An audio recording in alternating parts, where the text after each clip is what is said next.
हमारे पास युक्ति का प्रकाश होना चाहिए, हमारे पास भेद का प्रकाश होना चाहिए, हमारे पास सद्गुरु की दीक्षा का प्रकाश होना चाहिए।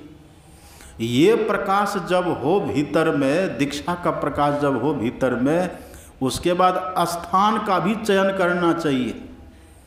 किधर वस्तु है, वस्तु कहीं ढूंढे कहीं कैसे मिलेगी, वस्तु भी देखना चाहिए।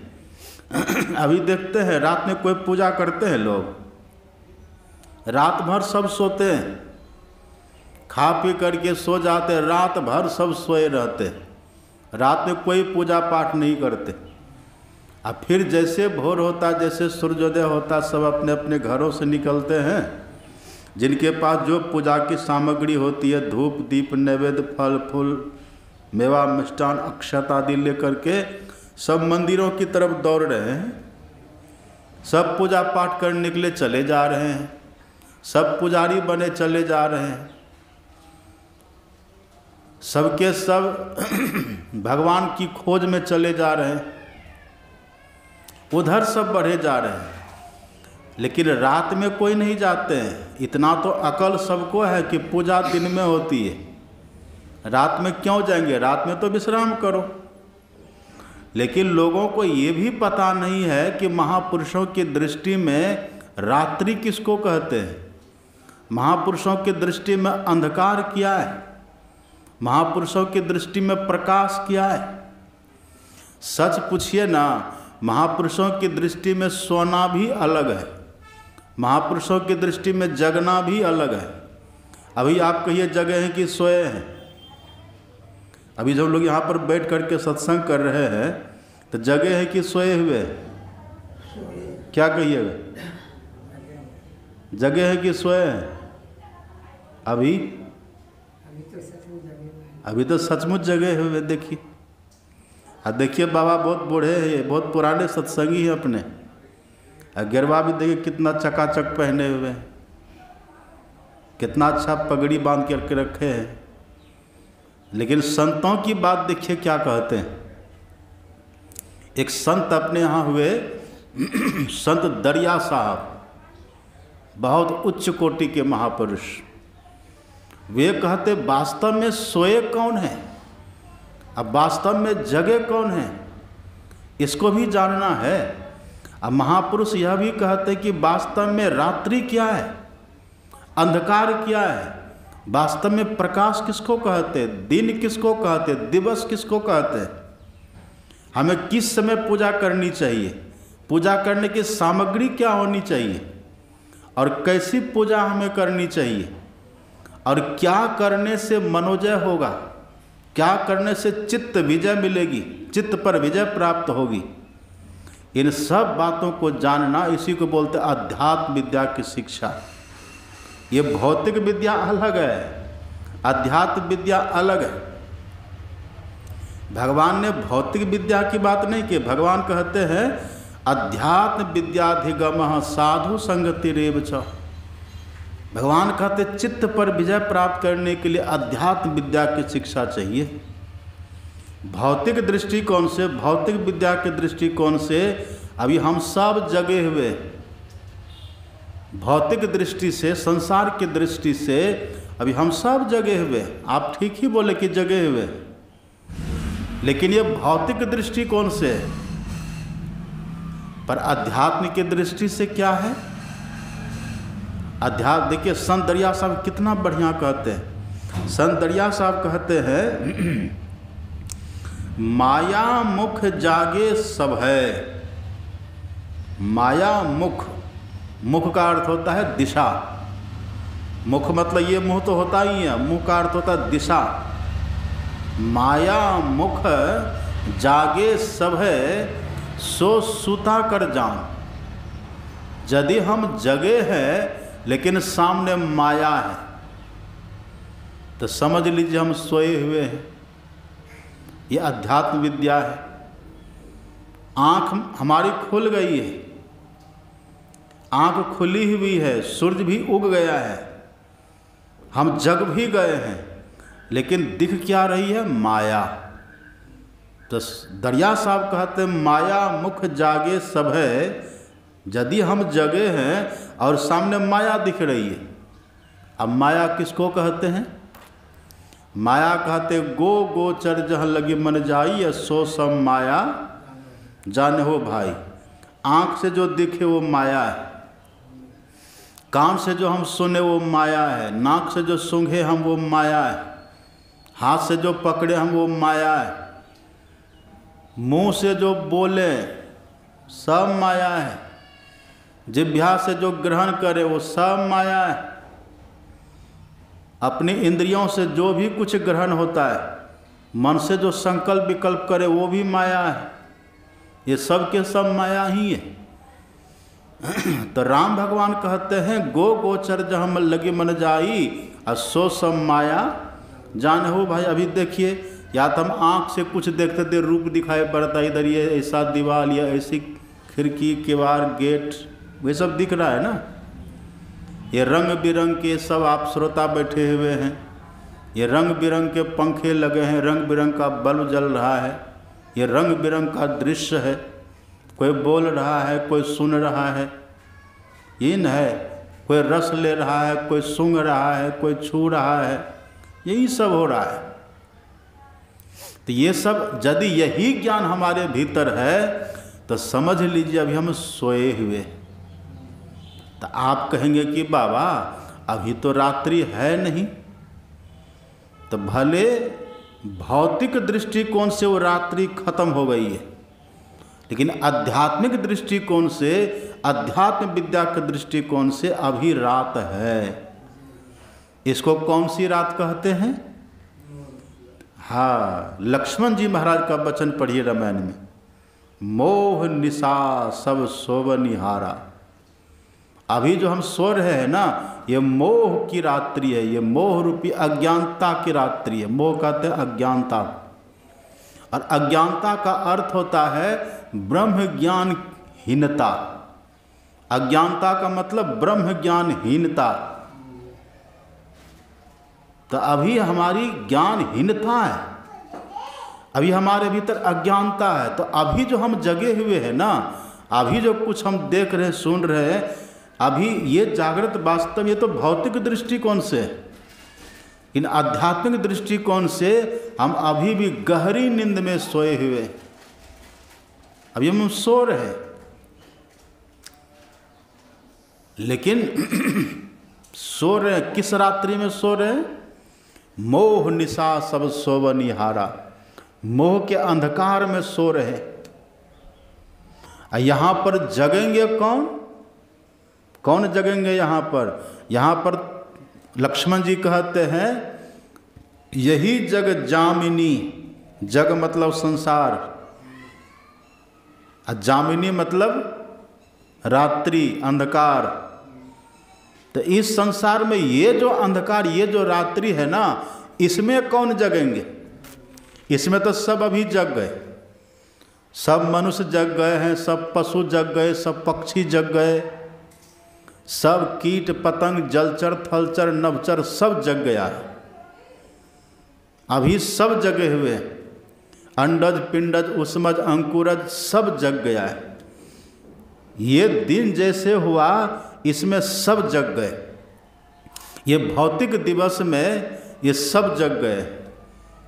लेकिन मोह की रात्रि से कौन जगेगा?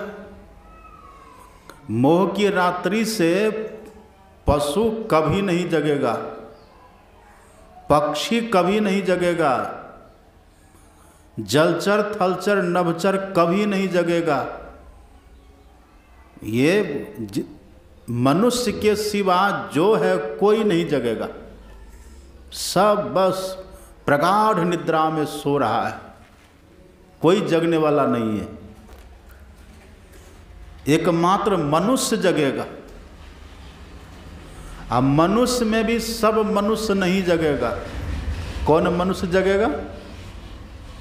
जो मनुष्य किसी जोगी के पास जाएगा पहले, जो जगे हुए वही न जगाएगा, जो पहले से जगे वही जगाएगा। और जो खुदे सो रहा तो दूसरे को जगा पाएगा? वो जगाते हैं जगने वाले। आप देखते हैं गौ घर में पहरा पड़ता है ना, तो पहरेदार को क्या बोलते हैं हम लोग? चौकीदार, पहरेदार।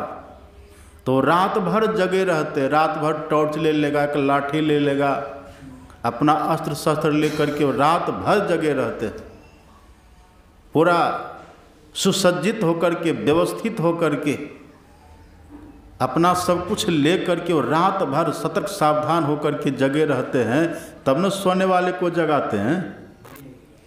ऐसे जो पहले से जगे हुए महापुरुष हैं, जो सुसज्जित है, जो व्यवस्थित है, जो सुव्यवस्थित है, जो हर तरह से सजे समरे हुए, जो पूर्ण जागृत पुरुष है, वही है वास्तव में योगी। वो जागृत है, उनके पास ज्ञान का हथियार है, उनके पास साधना का औजार है, साधना का उनके पास हथियार है।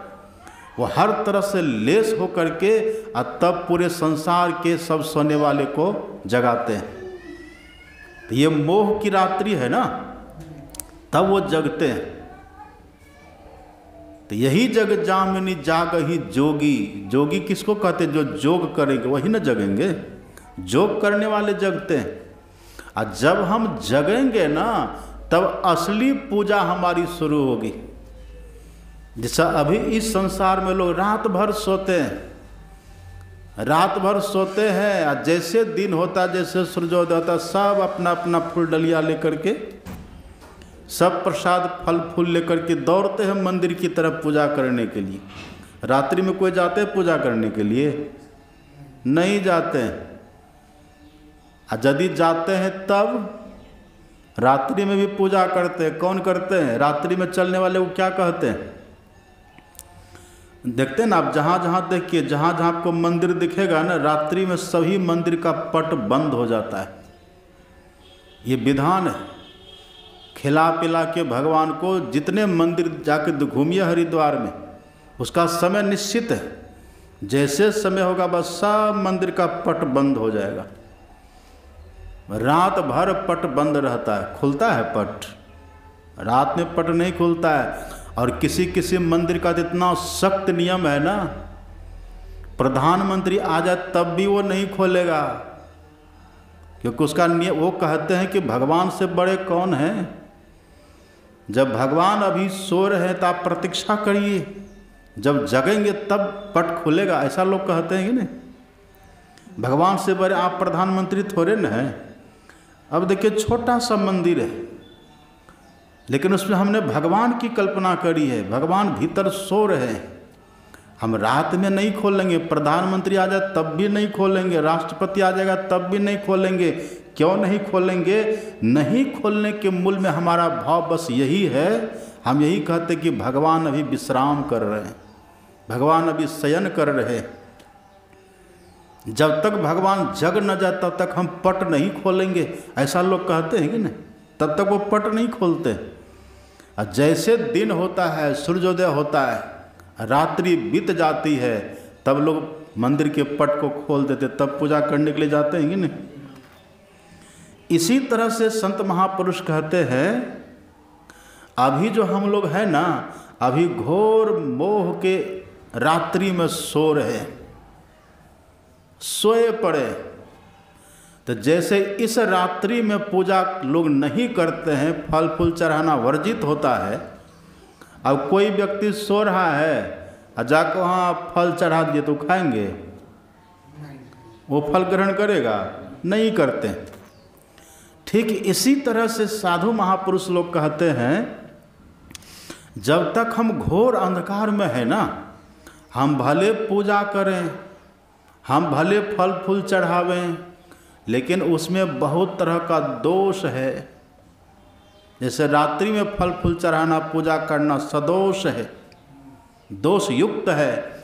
ऐसे ही अंधकार में अभी जो हम फल फूल चढ़ाते हैं, लगता है कि हम मंदिर में गए, पूजा कर लिए, हम भगवान को चढ़ा दिए, जल चढ़ा दिए, फल चढ़ा दिए, फूल चढ़ा दिए, हमने भगवान की पूजा कर ली। लेकिन ये अपना जो देश है ना, ये ऋषि प्रधान देश है, ये संतों की धरती है, ये संतों की भूमि है। यहाँ एक से एक दिव्य संत महापुरुष हुए। आप पढ़िए, एक संत अपने यहाँ हुए हैं, संत रविदास जी महाराज, सुने हैं कि नहीं नाम? संत रविदास, रैदास जी महाराज, जो मीराबाई के सदगुरु महाराज हैं, जानते हैं ना? मीरा, जो मीरा अपनी भक्ति से पूरी धरती को हिला दिया, एक भक्ति की क्रांति ला देती है। उनके भीतर भक्ति का बीज बोने वाले, उनके भीतर भक्ति का बयार बहाने वाले वो संत रविदास जी महाराज, संत रैदास जी महाराज। संतत्व की स्थिति है इनकी, आत्मोन्नति के शिखर पर पहुँचे हुए हैं संत रविदास जी महाराज। यद्यपि अपने यहाँ नियम है, लोगों ने सूत्र बनाया है, महापुरुषों ने सूत्र बनाया है, पूजा कोटि समं स्तोत्रम, स्तोत्र कोटि समो जपः, जाप कोटि समो ध्यानम, ध्यान कोटि समो लयः।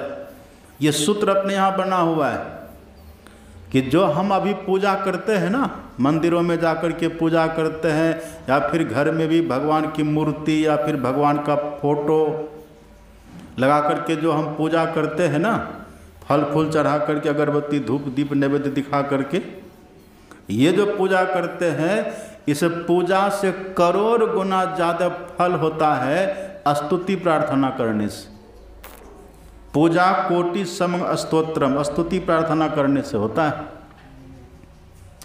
और स्तुति प्रार्थना करने से जितना लाभ होता है, उससे करोड़ गुना ज़्यादा लाभ होता है किसी मंत्र का, गुरु प्रदत्त मंत्र का मानस जप करने से, करोड़ गुना। ये कितना बड़ा लाभ है देखिए। और मंत्र जप करने से जितना लाभ होता है, उससे करोड़ गुना ज़्यादा लाभ होता है इष्ट का मानस ध्यान करने से।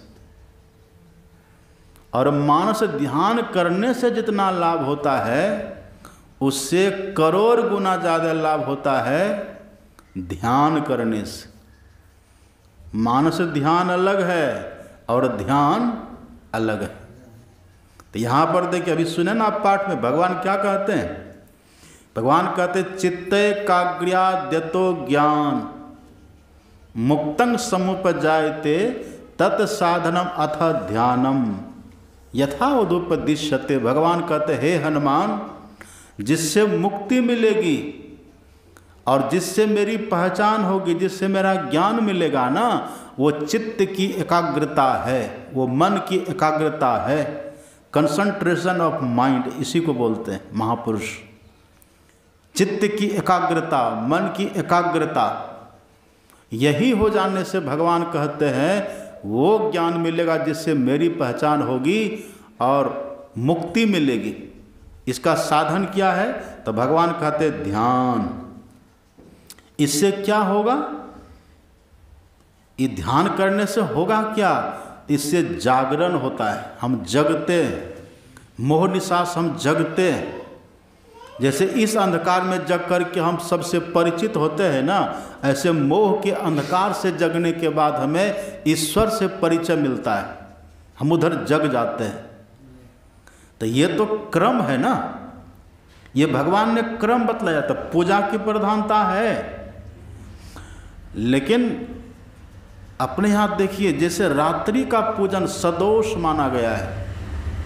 आप रात्रि में मत जाइए, आप मंदिर में मत जाइए, क्योंकि लोग ऐसी भावना रखते हैं कि रात्रि में पट बंद करके भावना रखते कि भगवान विश्राम कर रहे हैं। और आपको आश्चर्य होगा, बहुत ऐसे मंदिर हमने देखा है, हरिद्वार में भी देखे, हम तो बहुत दिन तक वृंदावन में रहे, मथुरा में रहे, गोवर्धन में बहुत दिन तक रहे उस सब में। और ऐसे ऐसे मंदिर में जाकर के हमने वास किया है कि लोग खुद भोजन करने के पहले जाते हैं मंदिर में, भगवान को भोग लगाते हैं, और भोग लगा करके पूरे आश्रम का सदस्य इकट्ठा होते, जमा होते हैं, और जमा होकर के कुछ लोरियां गाते हैं, भजन गाते हैं, और गा गा करके सब भगवान को सुला देते हैं। ये हमने भी देखा उनके साथ, हमको भी करना पड़ा, हमने भी किया है। वो भगवान को सुलाते हैं, प्रतिदिन सुलाते हैं। और जब भगवान को खिला पिला के सुला देंगे ना, तब वो सब जाते भोजन करेंगे। अब अपना भोजन करेंगे तब सोएंगे। उसके बाद कोई मंदिर में पूजा करने नहीं जाएगा। हाँ, प्रणाम भले कर लेगा, चलो भगवान सो रहे तो बाहर से प्रणाम कर लेते हैं। अब फिर भोरे भोर सब जगेंगे और जग करके जाएंगे वहाँ मंदिर के सामने, घड़ी घंट बजाएंगे, शंख फूकेंगे और कुछ बिरुदावली का गान करते हैं। और तब धीरे धीरे भगवान का पट खोलते हैं, जैसे मानो भगवान को जगा रहे हैं। और उसके बाद जाते हैं तब पूजा करते हैं। तब जाकर वहाँ फल फूल, जिनके पास जो पूजा की सामग्री होती है वो अर्पित करके तब भगवान की पूजा करते हैं।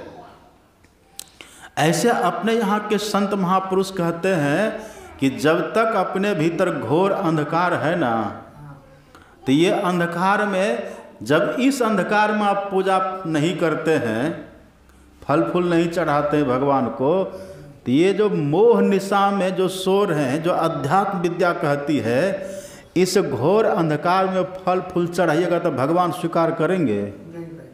करते हैं स्वीकार? यहाँ तहल्या हो गोसाई झटपट जी करे या छटपट, तुरंत तुरंत केला चढ़ाओ, सेब चढ़ाओ, तरह तरह के फल चढ़ाओ। क्यों? तो खुद खाएंगे। ऐसा होता है कि नहीं? कभी भगवान खाए हैं? लेकिन आप जाके देखिए, आप चले जाइए बंगाल में एक थे संत रामकृष्ण परमहंस जी महाराज, और एक संत थे वामा खेपा, काली माँ के उपासक थे। वो लोग ऐसे पुजारी थे, योगी, उनके हाथ का प्रसाद माँ काली ग्रहण करती थी, खाती थी, बामा खेपा। और कथा तो यहाँ तक आती है, जब बामा खेपा को भूख लगती थी न, तो काली माता दूध पिलाती थी। देखिए, वो भी माँ को खिलाती, वो पूजा करते हैं, बामा खेपा खिलाते हैं, वो पूजा करते हैं।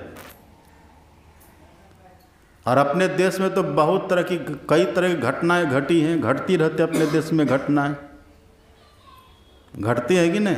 रामायण आप पढ़िएगा, रामायण पढ़ेंगे, जब माता सीता गई है ना गौरी पूजन करने के लिए, तो गौरी के सामने हाथ जोड़ करके माता सीता खड़ी हैं, पूजन कर रही हैं। कहती है, जय जय गिरिवर राज किशोरी, जय महेश मुख चंद्र चकोरी, जय गज बदन सडानन माता, जगत जननी दामिनी द्वितीय गाता, देवी पूजी पद कमल तुम्हारे, सुर नर मुनि सब हो ही सुखारे, मोर मनोरथ जानहु नीके, बसहु सदा उरपुर सब ही के।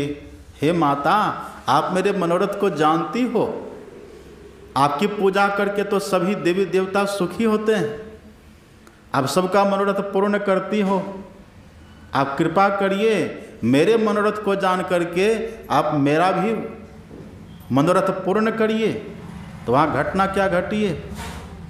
जो मूर्ति सामने खड़ी है ना, वो सीता माँ के सामने बोलने लगी है। पहले तो उनके गला से माला निकली और सीता माँ के गला में चली गई है। पढ़िए रामायण।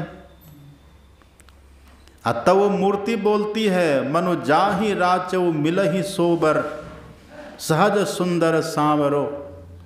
हे पुत्री, जो वर की चाहना तुम्हारे मन में है ना, वो वर तुमको मिलेगा। मूर्ति ने बोला। और मूर्ति के गले की माला, जैसे सीता माँ झुकी है ना, निकल करके माला उनके गले में चली गई है। देखिए, स्वीकार कर रहा है कि नहीं? हम लोग की पूजा को स्वीकार किया अभी तक? आप चले जाइए झज्जर, हरियाणा में है झज्जर जिला, छतरी साहब वहाँ है, वहाँ पर संत गरीबदास जी की मूर्ति अभी भी लगी हुई है। और एक संत हुए, उन्हीं के पंथ में भूड़ी वाले महाराज, भोड़ी वाले कहते थे कि गरीबदास जी प्रत्यक्ष हैं, उनकी मूर्ति अभी भी लगी हुई है, हमने देखा जा करके वहाँ, उनकी मूर्ति अब भी लगी हुई है। और वो भोड़ी वाले महाराज जी इतने बड़े योगी थे ना, लोगों ने कहा कि आप कहते प्रत्यक्ष है, तो कहाँ हो रहा है? भोड़ी वाले ने कहा क्या नहीं हो रहा है। भोड़ी वाले गए वहाँ और गरीबदास जी की मूर्ति के सामने प्रार्थना किए तो कहते कि वही गरीबदास जी की मूर्ति बोलने भी लगे और कुछ खाए भी। ऐसी कथा है वहाँ। झज्जर है ना, झज्जर जिला है, हरियाणा में पड़ता है। छतरी साहब वहाँ है, वहाँ हम लोग गए। वो मूर्ति अभी भी है वहाँ, गरीबदास जी की मूर्ति है। तो उनकी पूजा कैसे स्वीकार कर ली कहिए। रामकृष्ण परमहंस जी महाराज जो थे वहाँ कलकत्ता में, वो काली माँ जब वो कलकत्ता में थे ना तो तोतापुरी के संत पटियाला में वो गए वहाँ। रामकृष्ण परमहंस जी महाराज को देखे तो देखा ये बड़े पवित्र पुरुष है। जैसे जौहरी हीरे की पहचान करते हैं ना, ऐसे संत महापुरुष सुपात्र की पहचान करते हैं। देखा है बड़े पवित्र महापुरुष हैं। तोतापुरी जी ने देखा, अरे ये तो सुयोग्य है, ये तो पूर्ण अधिकारी है, इनको तो बहुत कुछ मिलना चाहिए, भीतर की पूंजी, आध्यात्मिक पूंजी इनको मिलनी चाहिए, लेकिन लगता अभी तक इसको मिली नहीं है। तो तोतापुरी जी उनसे पूछते, अरे सुनो, तुम ब्रह्म दीक्षा लिए हो? कहा कि अभी तो नहीं लिए हैं। कहा एक काम करो, जाओ माता से पूछ लेना। नहीं, एक काम करो, तुम मुझसे ब्रह्म दीक्षा ले लो, तुम मुझसे ब्रह्म दीक्षा लो। तो रामकृष्ण परमहंस ने कहा कि ठीक है, पहले मैं माँ से पूछूंगा तब। अब माँ मतलब क्या? काली माँ। जब माँ का आदेश होगा, माँ से पूछूंगा, माँ का आदेश होगा ना, तब मैं आपसे दीक्षा लूंगा, अभी नहीं लूंगा। तो रामकृष्ण परमहंस जाते हैं माँ काली के मंदिर में, हाथ जोड़ के खड़े हो जाते हैं और कहते कि माता, एक संत आए हुए हैं और वे कहते कि मुझसे ब्रह्म दीक्षा ले लो, क्या करूं? मूर्ति वही है, अभी भी वहाँ दक्षिणेश्वर में जाइएगा, जो मूर्ति अभी है ना वही मूर्ति तब भी थी। उस मूर्ति को हम लोग भी जाकर देखे, दर्शन किए, प्रणाम किए। जैसे वो पूछे तो वही काली माँ की मूर्ति चैतन्यमयी हो गई। वो बोलने लगी कि बेटा, यदि तुम मुझे वास्तव में जानना चाहते हो ना मैं कौन हूँ, तो वो संत जो कहते हैं ना वैसा करो, उनके अनुकूल चलो। देखिए, तो उनकी हर बात स्वीकार है, वो जो चढ़ा देते वो स्वीकार है।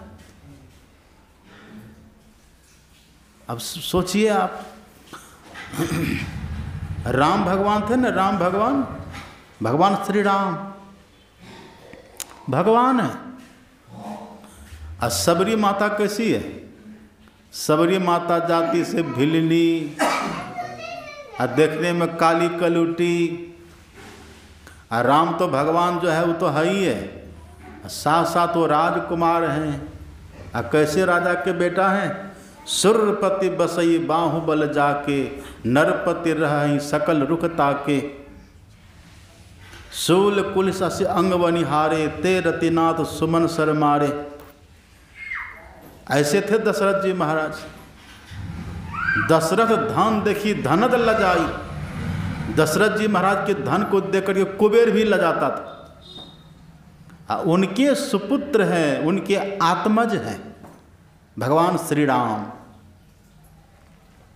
है ना। आप पढ़िए रामायण में, भगवान श्री राम को सुलाने के लिए भी जाते थे भाट लोग, माताएं, जगाने के लिए भी बिरुदावली गाई जाती थी राम को, है सब लिखा है, पढ़िए। वो जगते थे। लेकिन जब वही राम गए हैं सबरी के यहाँ, तो सबरी ने भोग लगाया है। क्या भोग लगाए थे? बेर। कैसा बेर? कैसा बेर खिलाई थी माता सबरी? जूठे बेर सबरी के खायो, बहुविधि भोग लगाई, लिखा है। संत का वचन नहीं। और संत कभी झूठ बोलेंगे? ऐसे भी लोग गाते हैं, सबरी के बेर सुदामा के तन्नु, रुचि रुचि भोग लगाया लगावे जी, गाते हैं ना। तो सबरी बेर खिलाई है। अब कौन सा बेर खिलाई है? तो जूठे बेर, पलटू दास जी का वचन है, जूठे बेर सबरी के खायो। बहुविधि भोग लगाई, सबसे ऊंची प्रेम सगाई। जूठा बेर माता सबरी का भगवान खाए। हमारा तो ऐसे भी शिशुपाल ये दुर्योधन का भोजन किए थे कृष्ण भगवान, दुर्योधन का भोजन नहीं किए। अब विदुर जी के घर में जाकर के केला का छिलका खाए थे। आखिर बात क्या है? यही है मोह निशा। जो मोह निशा से जग गए हैं ना, उनकी पूजा भगवान को स्वीकार है। वो जो दे देंगे न खाइए, खा लेंगे, प्रकट होकर खाएंगे भगवान। गुरु महाराज जी प्रकट होकर के स्वीकार कर लेंगे। और अंधकार में जब तक है ना, तब तक हम भी सोए हुए हैं और हमारे लिए हमारे भगवान भी सोए हुए हैं। इसलिए भारत में ऐसे ऐसे मत चल गया है जो खुद भले सोते हैं लेकिन भगवान को जगाते हैं, है ना। जागो महादेव, लोग क्या कहते हैं? जागो जागो जागो महादेव।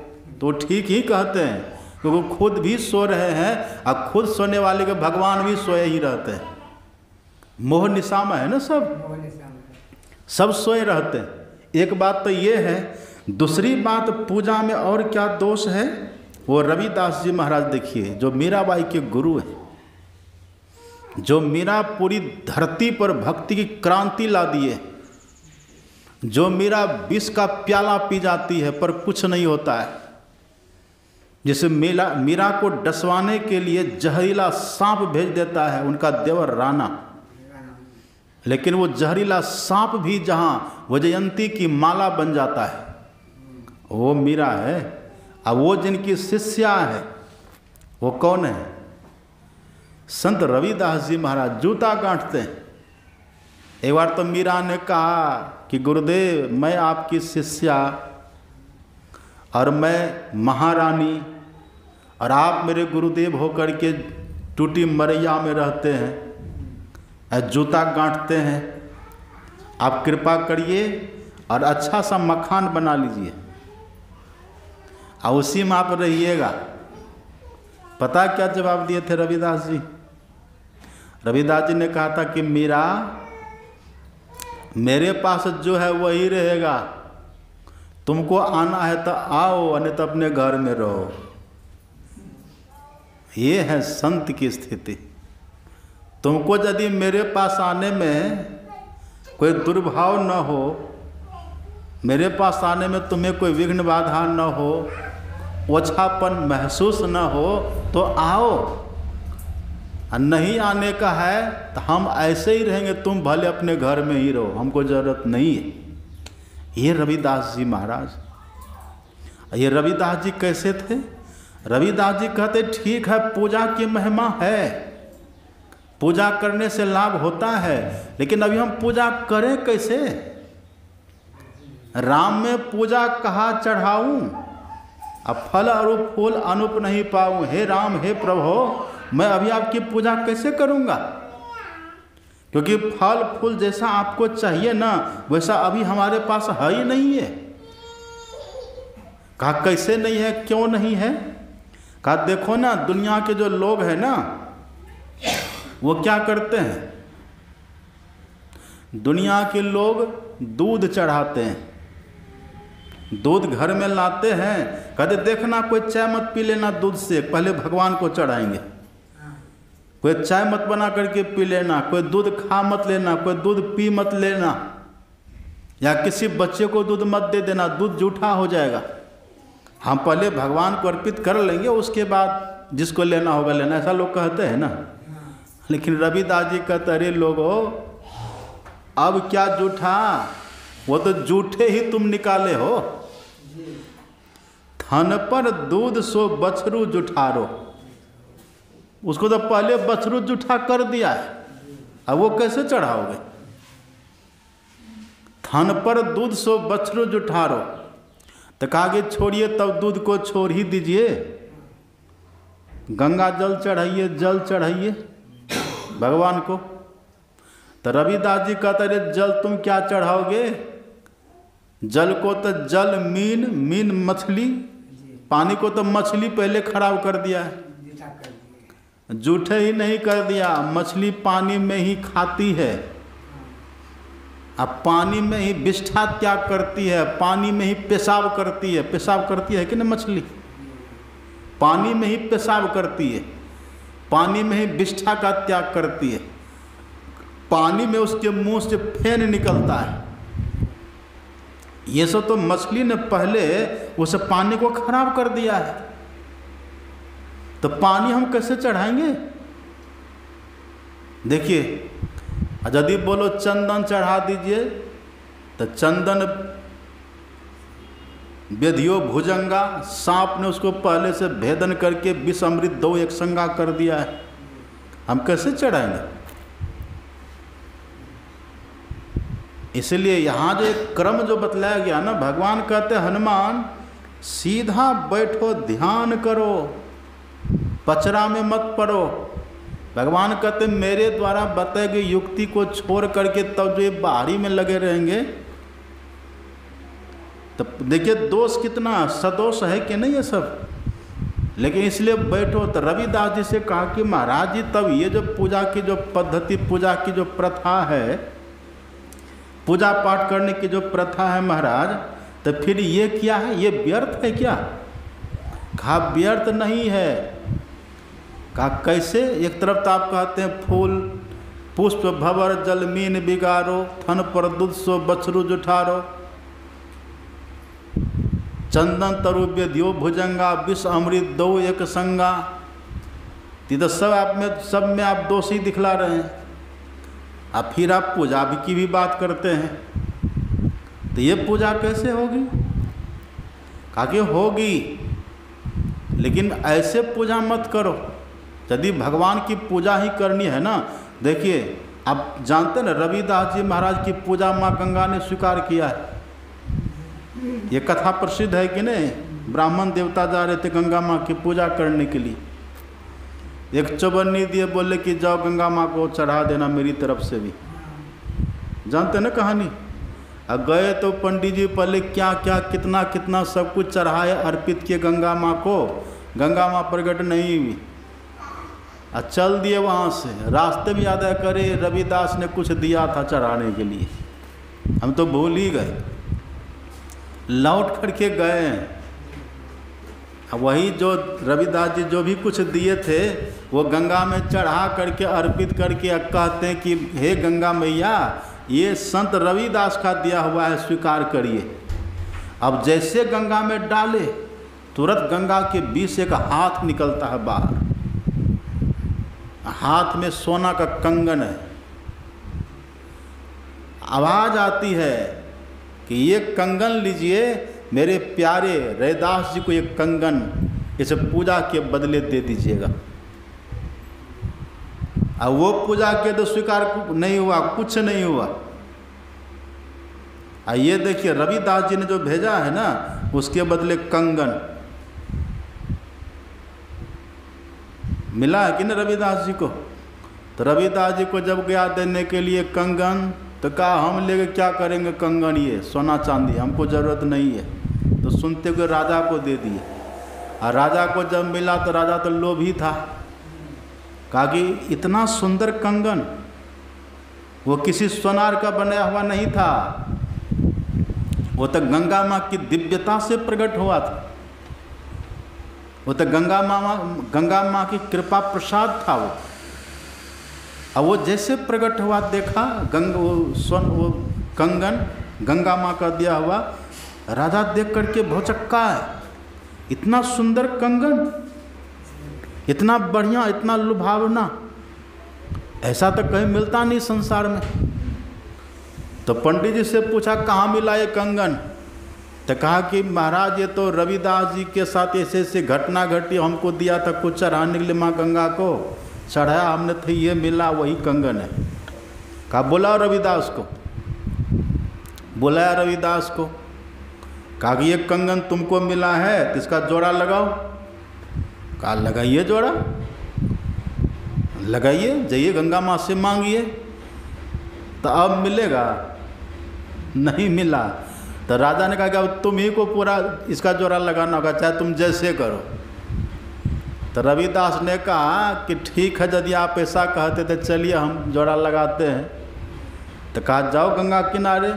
कहा हम गंगा के पास नहीं जाएंगे, गंगा को यहाँ आना पड़ेगा। आ कठोता में लिए जल, आ घुमाए हाथ, आ कहते मन चंगा तक कठोती में गंगा। आ गाना गाते हैं ना लोग, गाना गाते हैं, मानो तो गंगा माहू नहीं तो बहता पानी। तो जब तक मोह निशा में है तो बहता पानी है। कितनों गंगा सफाई अभियान चला लीजिएगा ना, कुछ होने वाला नहीं है। हाँ, पवित्रता रखनी चाहिए, स्वच्छता रखनी चाहिए, अच्छी बात है, लेकिन साथ साथ मन को भी चंगा करना चाहिए। रविदास ने कहा मन चंगा तो कठौती में गंगा, और उसी कठौती से वैसे ही कंगन और निकल गया। कर लो, और दे करके वो चल दे, फिर जाके जूता गांठ रहे हैं। तो उनसे ऐसे वो पुजारी हैं, ऐसे भक्त हैं। तो उनसे पूछा कि महाराज आखिर पूजा हम करें कैसे? तो रविदास जी कहते पूजा मैं भी करता हूँ जी। आप भी करते? बोले हाँ। तो मैं भी फूल चढ़ाता हूँ, मैं भी फल चढ़ाता हूँ, मैं भी अपने इष्ट को धूप दीप नैवेद्य सब दिखाता हूँ, और वो स्वीकार भी करते हैं। तो कहा कि महाराज जी आप कौन सा फूल चढ़ाते हैं, आप कैसे पूजा करते हैं, आप अगरबत्ती कौन सा चढ़ाते हैं, कौन सा मार्का आप बताइए, और कौन सा फूल आप चढ़ाते हैं। तब पढ़िए रविदास जी कितना बढ़िया कहते हैं। रविदास जी कहते हैं सुनो, मैं ये बाहर का फूल, ये बाहर की अगरबत्ती, चाहे कोई मार्का क्यों ना हो, वो सब मैं नहीं चढ़ाता हूँ। कहा तो रविदास जी कहते एक बात बताओ, फूल को दूसरे शब्द में क्या कहते हैं? पर्यायवाची शब्द होता है ना, बहुत होता है। उसी में फूल का एक है पुष्प का, एक है सुमन। कल सुन रहे थे ना, सुना रहे थे बाबा। सुमन का अर्थ क्या होता है? सुमन मतलब फूल, और सुमन का शाब्दिक अर्थ क्या होता है ना?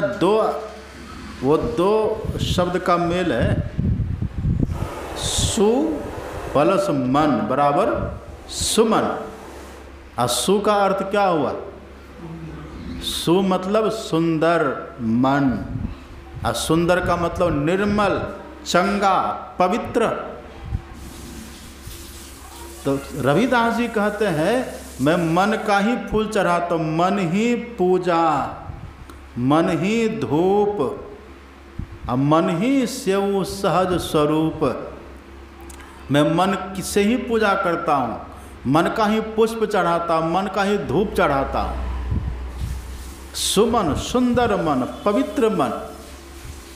अब मन सुंदर कब होता है? मन हमारा पवित्र कब होता है? कब होगा पवित्र? मन शुद्ध कब होगा? मन शुद्ध हमारा कब होता है? मन बिल्कुल निर्मल, क्योंकि निर्मल मन की बड़ी महिमा है। राम भगवान खुद कहते हैं निर्मल मन जन सो मोहि पावा, आ मोहि कपट छल छिद्र न भावा। कबीर साहब कहते कबीरा मन निर्मल भया, जैसे गंगा नीर, आ पाछे पाछे हरि फिरे कहत कबीर कबीर। ये मन की शुद्धि है। तो मन शुद्ध होता है कब? देखिए पानी शुद्ध कब होता है? पानी शुद्ध कब होता है? पानी साफ कब होता है? साफ स्वच्छ कब होता है पानी? अब किसी कुआं के पास जाइए, अब कुआं में बाल्टी लीजिए या कोई बांस आदि लीजिए, अब कुआं के पानी को हिलोर दीजिए, पूरे पानी को आंदोलित कर दीजिए, तरंगित कर दीजिए नीचे तक। आप देखेंगे पूरा पानी मटमैला हो गया, गंदा हो गया। अब वो पानी गंदा कब तक रहेगा? और साफ पानी कब होगा? तो जब तक वो पानी हिलता रहेगा, हिलता डुलता रहेगा, जब तक पानी में कंपन रहेगा, तब तक वो पानी गंदा ही रहेगा। और जैसे जैसे वो पानी स्थिर होता चला जाएगा, जैसे जैसे पानी शांत होता चला जाएगा, वैसे वैसे पानी स्वच्छ होता चला जाएगा। यही उसका नियम ही है। चंचल हिलता डोलता पानी कुआं का वो गंदा होगा, अब पानी जैसे शांत स्थिर, तो बस पानी स्वच्छ हो जाता है, पानी साफ हो जाता है। बस ठीक यही बात है, यही बात है। जब तक हमारा मन चंचल है, जब तक मन में गति है, जब तक मन विषयों के पीछे दौड़ेगा, जब तक मन चंचल रहेगा, तब तक ये मन गंदा रहेगा। चंचल मन में गंदगी रहती है, और गंदगी का भाव क्या है? उसी गंदा मन में काम विकार, क्रोध विकार, लोभ विकार, ईर्ष्या विकार, द्वेष विकार, काम क्रोध लोभ मोह की गंदगी, वही गंदगी उसमें भरी रहेगी। ईर्ष्या द्वेष की गंदगी भगवान देखते साफ करते, भगवान खुलासा करते हैं। भगवान कहते मोही कपट छल छिद्र न भावा। यदि किसी के मन में कपट है तो समझिए मन गंदा है, किसी के मन में छल है तो समझ लीजिए मन गंदा है, छिद्रान्वेषण की भावना है, लोग दूसरे का दोष देखते हैं, लोग दूसरे की निंदा करते फिरते हैं, अपने अवगुण को छुपाते हैं, अपने दोष को छुपाते हैं और दूसरे की निंदा करते फिरते हैं, तो समझिए मन में अवगुण है, अभी मन में दोष है, मन गंदा है, गंदगी भरी हुई है। तो जब तक मन में गंदगी भरी हुई है, जब तक मन में मैल भरी हुई है ना, तब तक हम कितना भी चढ़ा दें, भगवान को स्वीकार नहीं है। दुर्योधन ने 56 प्रकार का व्यंजन बना के तैयार किया था, भगवान स्वीकार किए थे। भगवान ने कहा कि दुर्योधन दो ही स्थिति में भोजन होता है, या तो जब व्यक्ति को भूख लगती है ना, जोर की भूख, तो मांग के खा लेते हैं, या जब फिर खिलाने वाले के भीतर बड़ी श्रद्धा होती है ना, तो भूख नहीं रहने पर भी खा लेते हैं लोग। दो ही स्थिति में भोजन करते हैं, भूख बहुत है तो मांग करके भी खा लेंगे, और भूख नहीं भी है ना, यदि कोई प्रेम से खिलाता है तो खा लेते हैं। लेकिन देखो दुर्योधन, तुम्हारे पास न तो खिलाने का भाव है, न तो तुम्हारे हृदय में प्रेम है, और न तो मेरे पेट में भूख है, हम क्यों खाएंगे? इधर दुर्योधन खड़ा था, पीछे में वहीं पर विदुर जी खड़े थे, इधर से मुड़े इधर, कहते चाचा जी चलिए आपके घर में खाएंगे। ये मुड़ने में उनको भूख लग गई थी, पूरब से पश्चिम होने में उनको भूख लग गई, उधर कह दिए कि नहीं खाएंगे। आज जैसे पीछे मुड़े तो पीछे विदुर जी खड़े हैं, चाचा जी आज आपके घर में खाएंगे, चलिए। कहा चलो। अब वो तो पैदल चले, रथ से चले, पहले पहुंच गए। घर में पत्नी थी सुलभा। अब सुलभा क्या खिलाई थी? केला का छिलका खिलाई, है ना, केला का छिलका।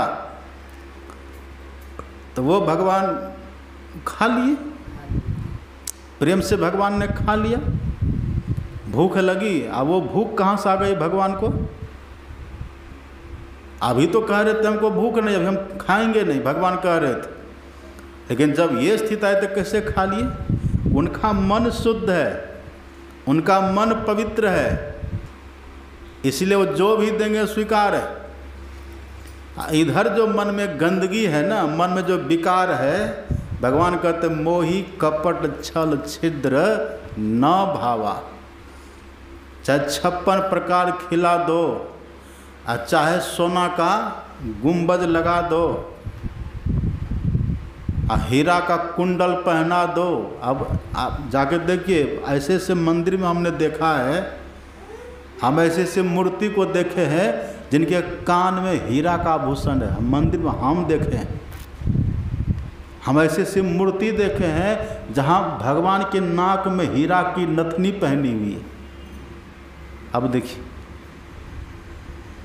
हाँ, मन अगर शुद्ध है तो हीरा की नथनी भी भगवान को स्वीकार है, ला हम पहन लेते हैं। मन शुद्ध है तब, मन पवित्र है तब, मन निर्मल है, कोई विकार नहीं है, कोई कचरा नहीं, कोई गंदगी नहीं है, कुआं की स्थिर जल की तरह मन स्वच्छ है, पवित्र है। फिर वो हीरा देंगे तब भी स्वीकार है, और खीरा देंगे तब भी स्वीकार है,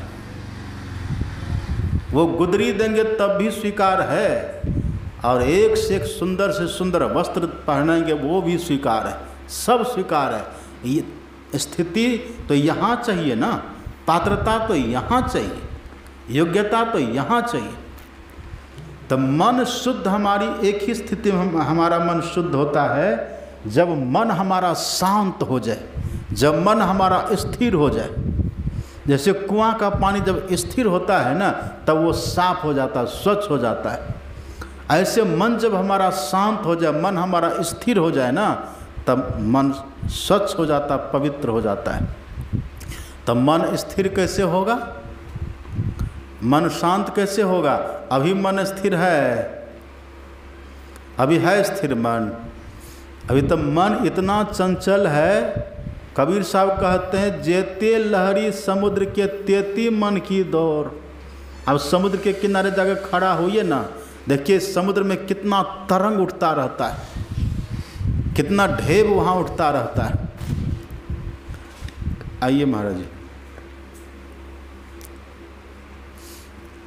इधर आ जाइए, यहाँ आइए, इधर बैठिए।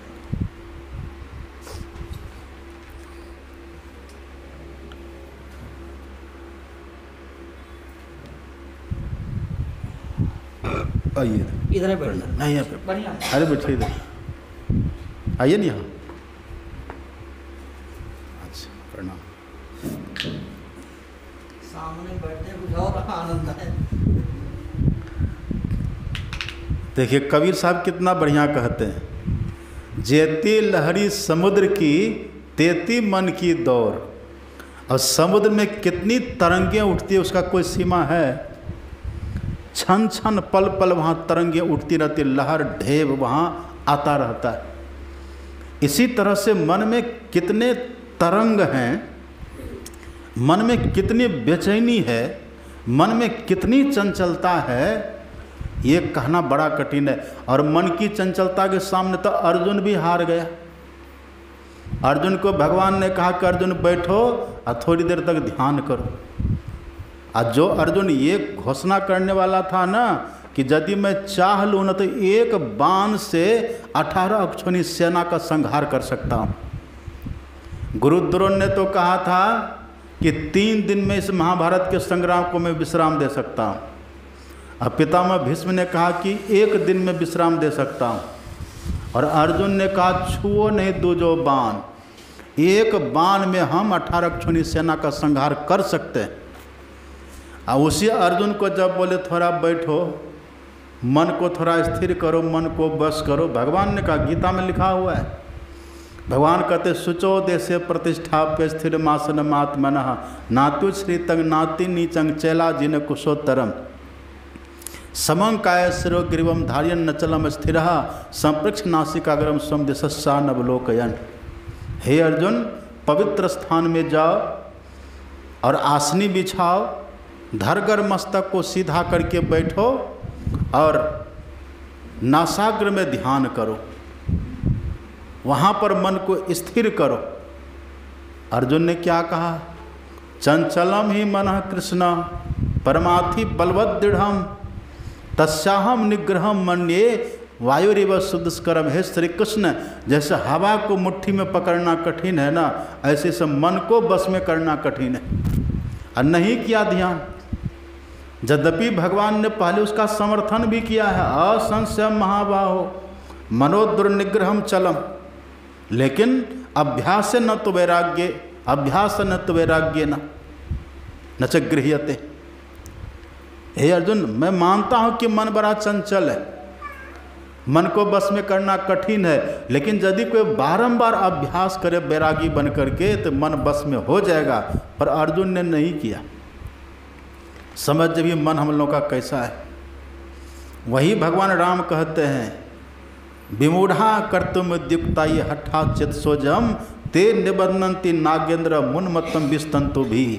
हे हनुमान, जैसे कमलनाल की तंतु, कमलनाल को आप तोड़िए, तंतु निकलता ना लार, कहते जैसे उसमें हाथी को कोई नहीं बांध सकता है ना, ऐसे बिना युक्ति के, बिना सदयुक्ति के, बिना भेद के, इस बलवान मन को, इस चंचल मन को, इस चित्त को कोई विजय, इस पर कोई विजय प्राप्त नहीं कर सकता, इसको कोई स्थिर नहीं कर सकता है।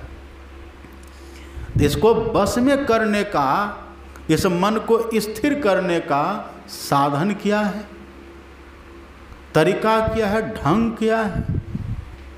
तो वही भगवान कहते हैं, चित्ते एकाग्र्याद्यतो ज्ञान मुक्तं समुपजायते तत्साधनम अथ ध्यानम यथावदुपदिश्यते। हे पवनतन हनुमान, इसका बस एक ही साधन है जिससे मन धीरे धीरे बस हो जाता है, मन धीरे धीरे शुद्ध हो जाता है, स्थिर हो जाता है, पवित्र हो जाता है, एकाग्र हो जाता है।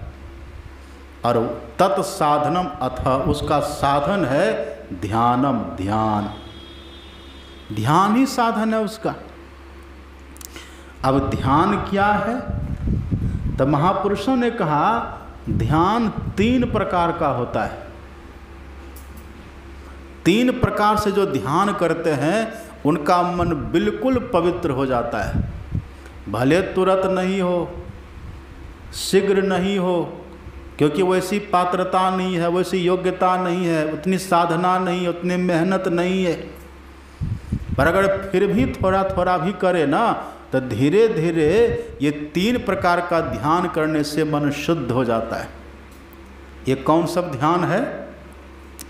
पहला ध्यान का नाम है मानस ध्यान,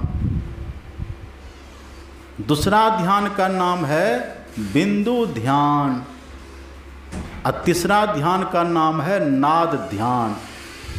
बस आप जहाँ भी पढ़ लीजिए, चाहे गीता पढ़िए, वहाँ भी 3 ध्यान का वर्णन है। भागवत पढ़िए, वहाँ भी इसी 3 प्रकार के ध्यान का वर्णन है। रामायण को पढ़िए, इसी 3 प्रकार के ध्यान का वर्णन है। भगवान यहाँ कहते हैं तत्साधनम अथ ध्यानम। हे हनुमान, उसका साधन ध्यान ही है। लेकिन जो तीनों ध्यान को क्रम क्रम से करेगा तब उसका मन बस हो जाएगा।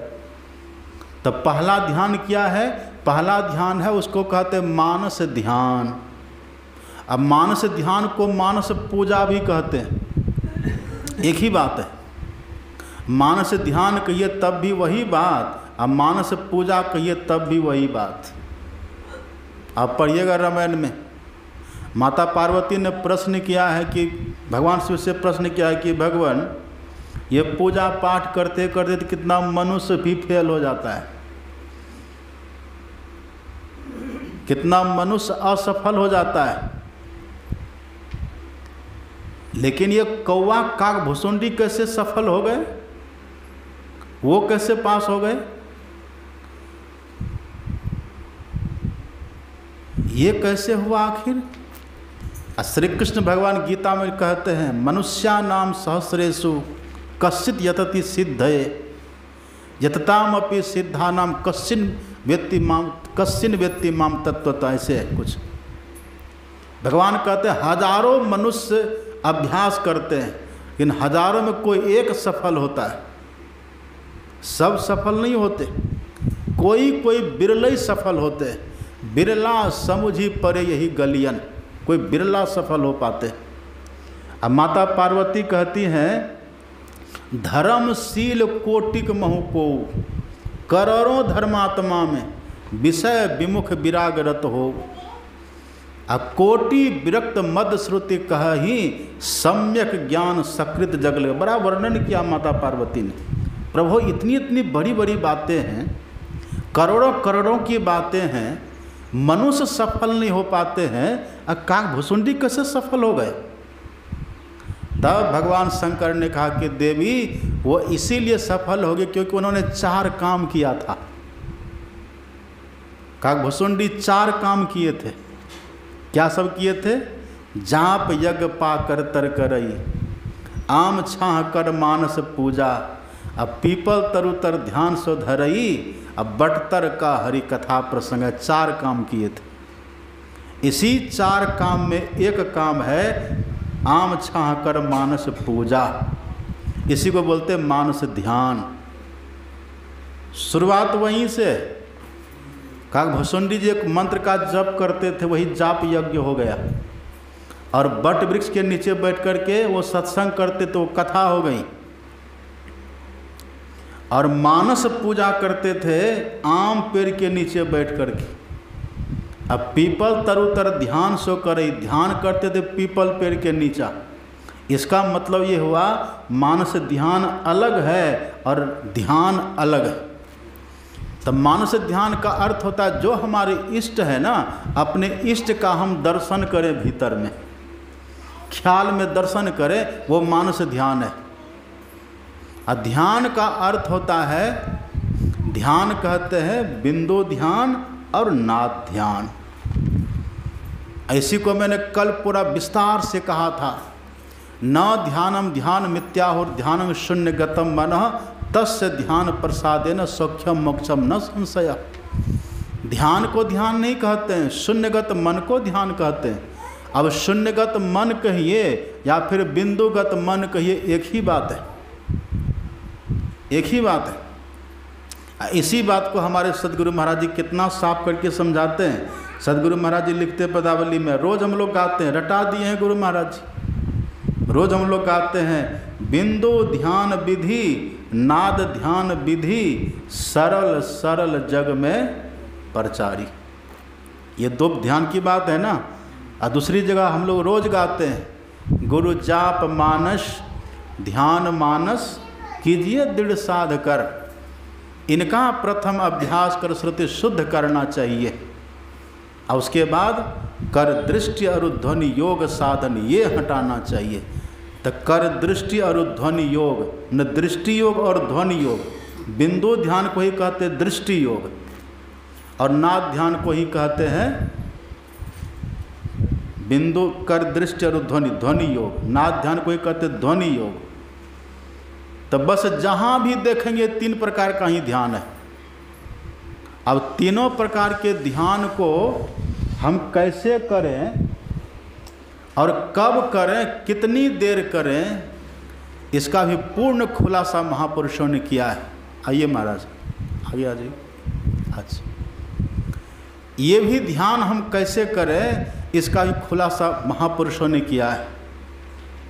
तो भले हम लोग कम ही करें अथवा नहीं भी करें, लेकिन यदि भीतर में ज्ञान होगा ना तो आज न कल कर ही लेंगे। इसलिए अपने यहाँ कहते हैं, जो सुनते हैं वही समझते हैं, और जो समझते हैं वही करते हैं, और जो करते हैं फिर वही पाते हैं। करत करत अभ्यास ते जड़मति हो सुजान, रसरी आवत जाते सिल पर पड़त निशान। झुठमुठ खेले सचमुच होए, सचमुच खेले बिरला कोय, जो कोई खेले मन चितलाय होते होते होइए जाए। तो करने वाले को हो जाता है। अब और ज़्यादा खुलासा, आखिर ये मानस ध्यान करेंगे कैसे हम, इसके करने का ढंग क्या, इसके करने का विधि विधान क्या है। दृष्टि योग, बिंदु ध्यान, इसका विधान किया है। इसके लिए कृष्ण भगवान ने क्या कहा, इसके लिए राम भगवान ने क्या कहा, इसके लिए शिव भगवान ने क्या कहा, इसके लिए संत कबीर ने क्या कहा, संत गुरु नानक ने क्या कहा, तुलसीदास जी ने क्या कहा, सूरदास जी ने क्या कहा। इन सभी बातों का हम लोग और बढ़िया से दर्शन करेंगे शाम के समय में। और कल, अब कितना दिन बचा है, कल अंतिम है ना, हाँ कल तक, और इसी बात को खूब बढ़िया से देखेंगे। यहाँ कोई बात मनगढ़ंत नहीं होगी। हम ये नहीं कि गढ़ गढ़ करके अपने मन से बोलेंगे, एकदम बिल्कुल संत वाणी पर तुला हुआ, नपा हुआ, वेदवाणी, गीता का वचन, रामायण का वचन, उपनिषद वाक्य, उससे तौला हुआ, ताकि किसी तरह का भ्रम हमारे भीतर न रहे। यहाँ किसी दार्शनिक की बात नहीं होती है, यहाँ किसी कवि की बात नहीं होती है, वो भौतिक विद्या के कवि, उसकी बात यहाँ नहीं, यहाँ तो बस केवल प्योर संत और भगवंत के ज्ञान का कथन होगा। यहाँ धर्म ग्रंथों का कथन होगा। यहाँ उसके आधार पर हम लोग और खूब बढ़िया से देखेंगे कि आखिर इसको करने का विधि विधान क्या, ढंग क्या है, इसकी युक्ति क्या महापुरुषों ने वर्णन किया है। और इस ज्ञान की भी महिमा इतनी है कि यदि इस ज्ञान को कोई ठीक से और दिमाग में बैठा लेना तो उसको बारंबार मानव का तन ही मिलेगा, और तब तक मानव का तन मिलेगा जब तक वो साधना में पूर्ण नहीं हो जाता है। ये कम बड़ी बात है। इसी बात को और खूब बढ़िया से सुनना है। अब समय बहुत हो गया, हमारे पूज्य बाबा हैं, थोड़ी देर उनसे सुनेंगे, फिर आरती होगी। श्री सद्गुरु महाराज की जय।